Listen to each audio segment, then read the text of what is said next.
I think this might be a mistake.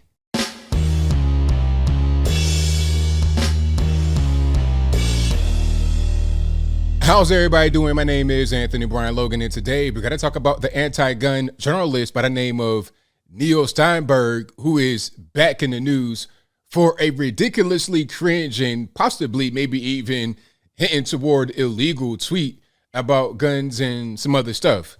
Now, you may remember this guy from a video I did about 6 years ago. We'll get to that in a minute, but first, let's jump straight to the tweet so we understand exactly what's happening here. Now, you see what's going on. This is like a stock picture, I suppose he found. I'm not really sure where he got this picture from, but it's apparently a dad in front of his house with a couple of young boys, and he has guns laid out in the front of his house and on the walkway. And there's like bricks lining the walkway, but there's all kinds of guns, and he has a gun in his hand. That's the picture. Again, I'm not sure where he got the picture from, but Neil Steinberg wrote a caption and then posted a link to his blog. And the caption says, "Why restrict child porn, but not guns?" Now, this statement right here is just totally crazy. First of all, what are you trying to say? Are you trying to say you've been able to test both to see how well they're restricted or not? Or are you trying to say that you might have something like that on your hard drive? Like if I'm the federales, I'm Mr. Steinberg, can we come on in and see what's on your hard drive? That might be a no knock right there, because as soon as you hear the federales outside, you might be trying to delete stuff. I'm not saying he does have anything on his hard drive. I'm not trying to accuse him of that, but I'm just saying, if I were law enforcement, if I were doing an investigation or something like that, this might kind of, it might kind of pique my interest. I might be like, wait a minute, what's going on with this? I might take a second look. That's all I'm trying to say. I may take a second look at this guy. But this statement is just totally dumb. First of all, both of these things are restricted. Second of all, he had a problem being able to prove a point similar to this back 6 years ago. I did a video about it. Matter of fact, let's go ahead and rewatch that in case you haven't seen it. This will be, of course, in the description and also on my YouTube channel. But this is just a news clip of him trying to buy an AR-15 to prove a point, talking about, oh, you don't need no background check. It's easy, all this, that, and the third. But he failed his background check. Neil Steinberg of the Chicago Sun-Times was hoping to coast through the process of buying an AR-15 at a local gun store. But during the mandatory 24-hour waiting period, the store refused to sell to him because he failed his background check. And this part is a little embarrassing for him. The store said that it was uncovered that Mr. Steinberg had an admitted history of alcohol abuse and a charge for domestic battery involving his wife. Therefore, he wasn't able to buy a gun. Well, Steinberg claims that he was denied because he was a member of the media. So, I mean, okay, already you've disproven your own point. You're talking about no restrictions and, the background check this, background check that. Well, you tried to buy a gun back in 2016 to prove a point, to see how easy it would be to get an AR-15, and you were denied because you failed your background check. Okay, which you beating on your wife and drinking and stuff like that. How about tighten your past up, sir? But there's an article that he wrote about that particular tweet. Again, it wasn't just him putting this stock photo up with a caption. He wrote a whole article. We're going to get through some of this, and I'm going to just address certain points in the article to get my particular point across. Now, you remember the headline, "Why restrict child porn, but not guns?" Let me zoom in a little bit so you guys can see it better here.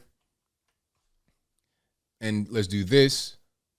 But his subhead says, "We eagerly limit our constitutional rights to shield children from one peril, only to shrug off a far worse danger." And you may be asking, constitutional right to what? What are we talking about? Where is this going? You'll understand what he's trying to say, but once I explain it, it won't make any sense. So he says, "God bless free speech. It is what allows columnists or anyone else to write whatever we want without fear the government is going to haul us off to jail. In Russia, you can go to prison for calling the war against Ukraine a war. In China, you get sent to a camp for adhering to certain religions." Why not just say what it is? Why not just say you got Uyghurs in a camp because they're Muslim? Free speech is so important in the United States. It is the First Amendment to our Constitution.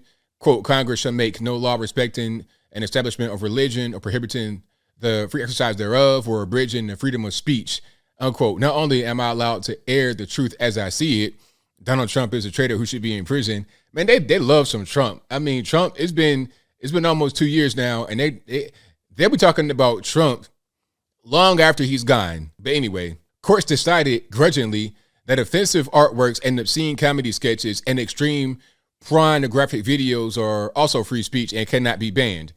Now, this is where he tries to say, well, what about this and what about that? And well, you say it can't be banned, but in certain times it can be banned. So let's see where it goes. I'm gonna break it apart. Opinion. There are, of course, exceptions. Free speech doesn't permit you to shout fire in a crowded theater. I didn't just grab that example by accident. During World War I, a pacifist was arrested for distributing a leaflet claiming the draft was unconstitutional and upholding his conviction in 1919. Schenck versus the United States, Justice Oliver Wendell Holmes wrote, the most stringent protection of free speech would not protect a man in falsely shouting fire in a theater and causing a panic.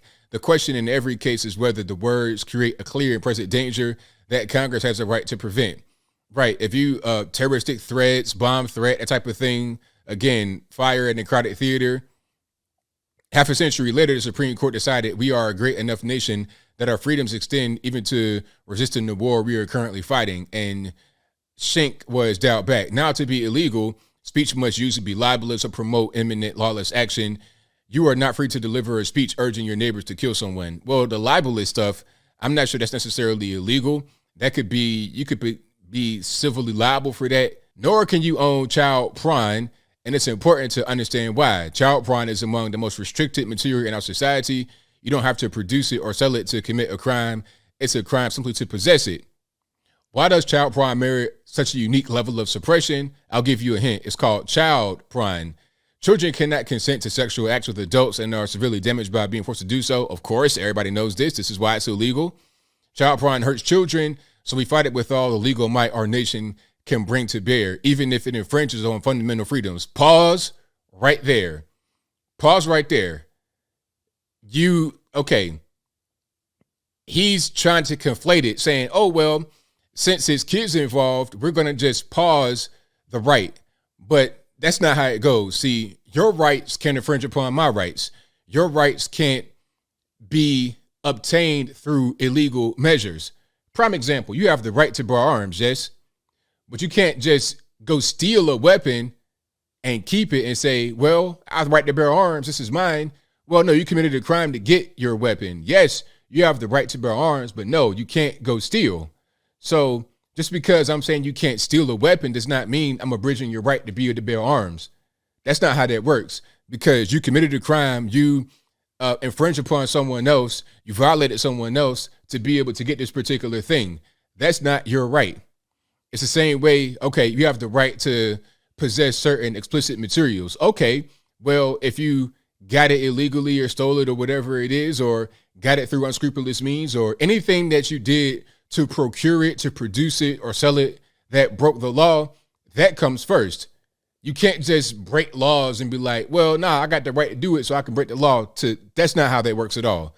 But anyway, to summarize, an essential part of the Constitution gives Americans a right, but that right is limited when the free exercise of it harms children. You're not exercising your right to have explicit material when you acquire child porn, because child porn is illegal. Like, the whole thing is illegal before you have the right to be able to, you have no right to be able to possess illegal things, stolen property, illegal things. You have no right to do that. All right. You violated a law before you were able to exercise your quote unquote right. But let's see how he's able to bring it home to the whole guns thing. So why all the trouble with guns? Why does a logic universally accepted regarding the First Amendment completely fall apart when we get to the second? The harm to children from guns far exceeds the harm done by child porn. Okay, so you're trying to say the reason why you can't own child porn is because it harms children. That's not the reason why. Yes, it does harm children, but the reason why you can't own it is because it's illegal to do that. It's illegal. Children cannot consent. Children cannot be violated in this fashion. This is an illegal thing. You do that, you're going straight to the penitentiary. You're not going to collect go. It is not illegal to purchase a weapon. It's illegal to shoot people, whether they be adults or children or whatever. But he's trying to conflate things that don't conflate at all. Quote, over the last 2 decades, more children have died from guns than on-duty police officers and active duty military combined, unquote. Joe Biden said in his June 2nd speech on the need for sane gun laws. Think about it. More kids than on-duty cops killed by guns. More kids and soldiers killed by guns. All right. So I'm gonna stop it right here. You can read the rest of this. At the end of the day, they're talking about kids. They're talking about children being killed by guns, but that's just a fancy. They're trying to twist words. What they are really talking about are people under the age of 18, not necessarily children. When you hear children in the context of mass shootings and the Uvalde thing, you're thinking about little kids, 7, 8 years old. What they actually mean are kids between the ages of 14 and 18, 15 to 18, the gangbangers, the dope boys. You're talking about them. They kill each other all the time. And most of that happens in the inner city with handguns on top of that. So you're talking about trying to ban rifles for what? The violence you're talking about that quote unquote harms children are kids 15 years old, killing the 16-year-old, killing the 14-year-old, killing the 12-year-old over nonsense, over girls, over money, over drugs, that type of thing, over gang territory, over stop sign names, street names, colors on their shirt, on their jacket, or on their hat, the way they wear their hat, wear it like that, wear it like that. That's what the violence is about. It's not about little kids in the classroom just being slaughtered so much to the point where it's more than the military and fire and police and everything like that. That's just not what's going on. They're just trying to use certain words to push forward the gun control narrative. And I would think that Neil Steinberg would have learned his lesson from back in 2016 when he was able to go into a gun store and rightly get turned away for failing his background check, for being a wife beater and a drunk. But I think I'll leave that right there for now. And what say you? How do you feel about what's going on here with this guy, Neil Steinberg? What's going on with that tweet? Whatever your thoughts are, let me know in the comments below. You guys know where I stand. The tweet, it couldn't be no more cringe. And maybe he forgot about the incident from 6 years ago. Or maybe he thought that we would forget. But as soon as I saw his name, I instantly knew what it was. Already, that's one of my top viewed videos of all time. When he tried to buy the gun and got turned away for failing the background check, I did not forget his name or his face. I knew exactly who that was. These people don't live in reality, and when reality strikes, they don't really know how to handle it. They may kind of try to deny it. It's really crazy. But whatever your thoughts are, please let me know in the comments below. And that's all I got to say for this video. If you like what you heard, please comment, rate, share, and subscribe. Peace.